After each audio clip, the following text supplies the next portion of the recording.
береш краш. То е мое.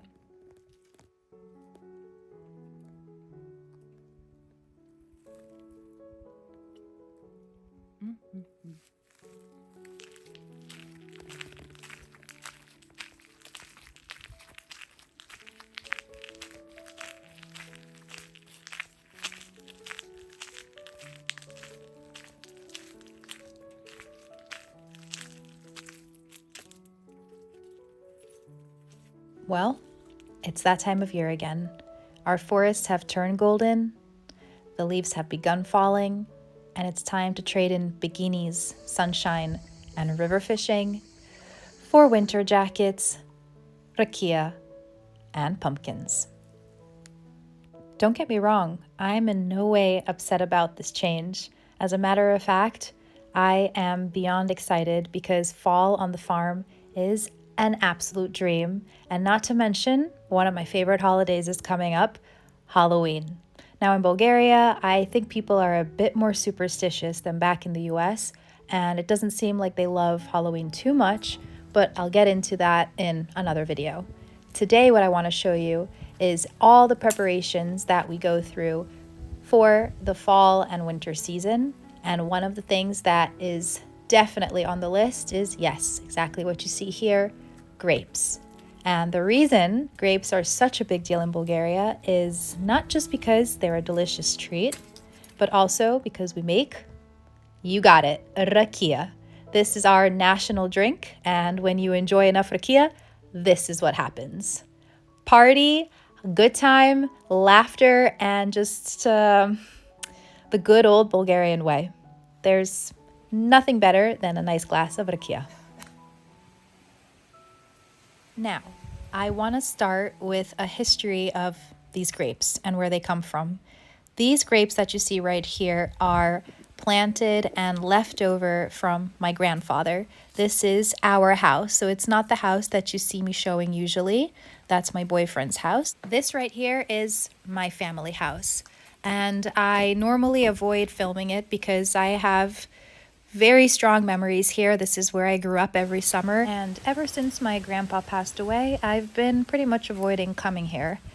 Now, what I want to get to as far as the grapes go is that unfortunately, my wild teenage self never bothered to remember what sort the grapes were. So my question to you guys is, do you know what these big purple grapes are? What is the sort? I know for a fact, remembering my grandpa repeating this many times with such pride, that these green grapes are Muscat, the oldest known grape sort in the world. And I presume that the big purple ones are also Muscat because I know that they can vary between green and purple. And it seems like they kind of made a cross, meaning they kind of crisscrossed and mixed because they grow right next to each other. It's like they meshed. But again, if there are any grape or wine sommeliers out there, please let me know your thoughts on those big purple grapes. Now, take a look at these grapes right here, which grow on the fence of our house. The grapes themselves are much finer and a much darker blue color. And as far as I remember from my grandpa, this is mavrut. Mavrut is an ancient grape which originates from Bulgaria itself, more specifically from ancient Thrace. I have a whole video on ancient Thrace and their wines, which I'll post the link above. Today, I want to pass on to you guys a very interesting legend about where the name Mavrut came from. One of our greatest leaders, Han Krum, who conquered vast territories of modern-day Romania and Hungary, had instated a law which forbade alcohol. From his immensely powerful army, one young man stood out. So Han Krum decided to pay a visit to his mother to pay his respects. He asked her, "How is your son so strong?" And she replied, "Well, Han Krum, I actually broke one of your laws and planted a grapevine in our garden. When he was a young boy, I would feed him wine and bread every morning, and this, Han Krum, is how my son grew up to be so strong." The mighty Han Krum was so impressed that instead of punishing the woman for disobeying his orders, he allowed her to keep her grapevine and named the grape after, you guessed it, her son, Mavrut. As an ancient trace, this grape sort is reserved specifically for red wine. It produces a tannic, spicy wine, which is excellent for aging. Now, I have much more to share with you about grapes and wine, including some facts about ancient trace, which are really interesting. But right now, I want to get into these beehives right here, which belong to my grandfather. All right, do you see that bee on the blue one? She's doing the dance. Where? Oh, over there. Yes, Yeah. yes. See, there is a bee over there that turns, Yeah. Yeah, I see. doing the dance. Mm-hmm. This one too. This one too. The yellow one also. See, she's telling the other bees where to go to find whatever she has sugar. The number 8 and all that. I forgot. There were different ones.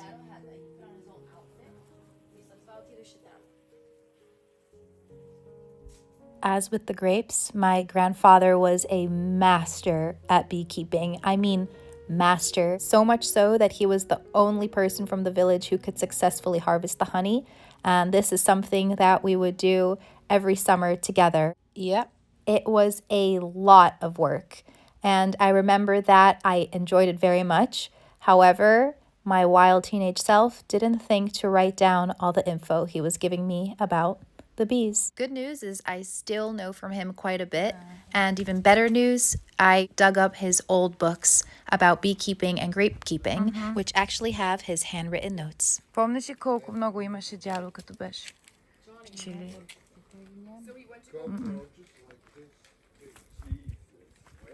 With wings.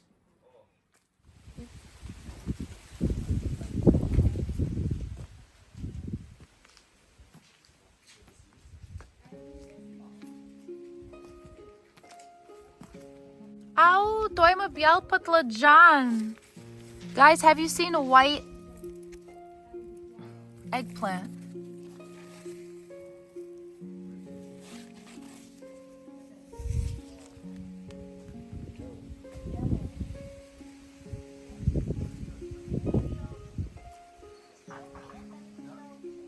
Oh, фасул, виж. Oh.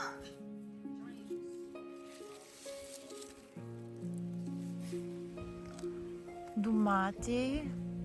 Bravo. So what I'm showing you here are all of the fruits and vegetables which we have growing very late summer all the way into the fall. And yes, apple season is, as you guys know, coming up. I know in America we do apple picking. In Bulgaria, that's not a thing just yet. I mean, we all go pick apples, but we don't have all of these special places where you go apple picking. Everyone pretty much has their apple trees in their grandparents' yards, and we pick them there. And yes, what you're seeing here are delicious pears, which are ready for harvesting late summer, early fall.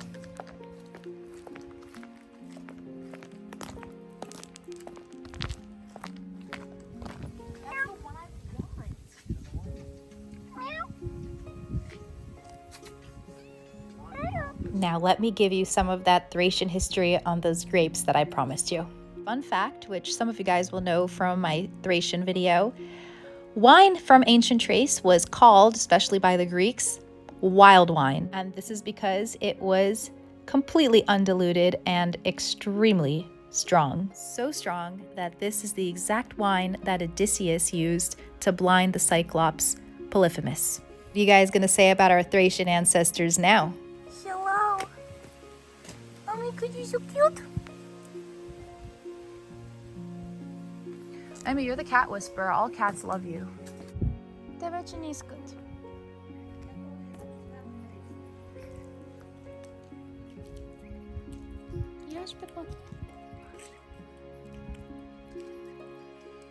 And for all of my English friends out there, Mr. Winston Churchill's favorite red wine was actually Melnik red wine. Melnik is a place in Bulgaria, and it's made from a variety of grape called Iroka Melnishka.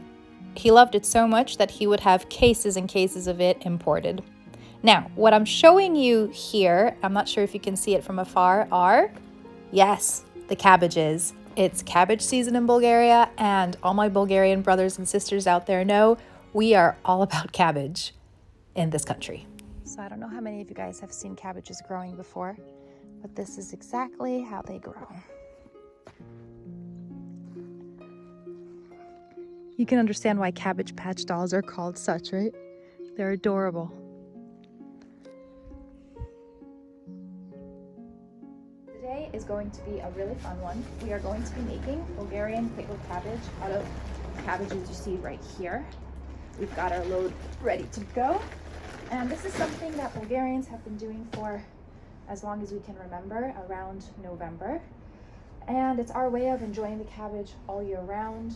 Back in the day when there were no stores to just go to and buy, you know, stuff like this over the winter, this is what people relied on. Now it's mainly older people who do this, but we're gonna try our hand at it and see what happens. Yes, so you heard me right. What we make is Bulgarian pickled cabbage. Every single person in this country who's super traditional does this. If they're not doing it, their grandparents are. And what we do essentially is we put the cabbage inside a saltwater mix, let it sit. Some people претакват водата, which means flip the water. This method that we did here was actually new, where we didn't have to change the water. I have a whole video on this if you guys are interested. It's pretty cool. And the result is this.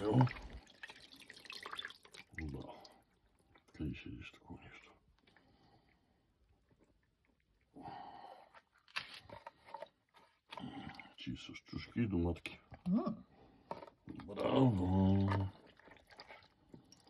Ти догледа го много картофи.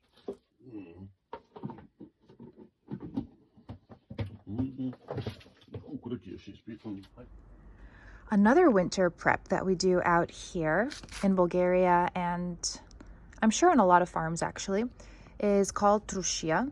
And what we do is we put cauliflower, carrots, peppers, red and yellow, whatever you have really.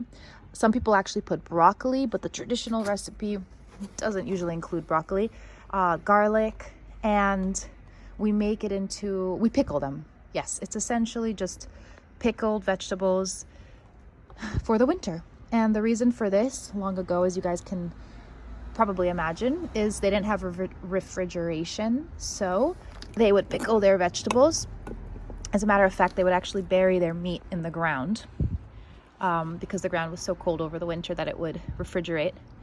That's a little aside point, but hi! Look at you. Okay.